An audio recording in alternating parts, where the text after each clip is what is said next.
அதுபோல் தையல் வராத பொழுது இது வந்து நல்லா டைட்டாக இருக்கா லூஸாக இருக்கா, அதாவது கீழே இருக்கா மரம் வந்து மேலே இருக்கான்னு நம்ம கவனிக்கணும். மரம் வந்து ரொம்ப டைட்டாக இருக்குது அப்படின்னாக்கா லைட்டாக இது வந்து லைட்டாக ஒரு சுற்று லூஸ் பண்ணிவிட்டு தைச்சி பாருங்கள்.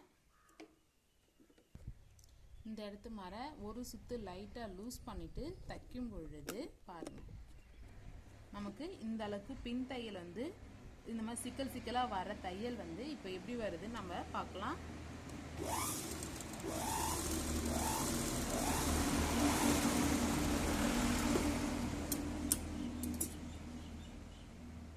இது போல் நமக்கு சரியாகிடும். இது போல் சின்ன சின்ன விஷயத்தை அட்ஜஸ்ட் பண்ணி நம்ம கரெக்டாக எப்படி தைக்கிறோமோ அது மாதிரி தைக்கலாம்.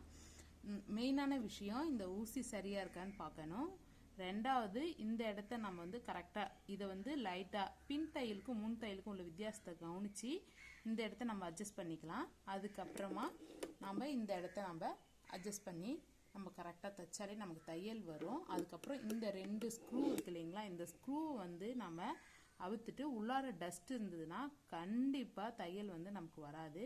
அதனால் இந்த உள்ளே இருக்கிற க்ளீனாக இந்த ஸ்க்ரூ 2 எடுத்துட்டு இந்த தட்டை எடுத்துட்டு பிளேட்டை எடுத்துட்டு உள்ளே இருக்கிற டஸ்ட்லாம் க்ளீன் பண்ணிவிட்டு இந்த 2 மரையும் நம்ம அவுத்துட்டு இதை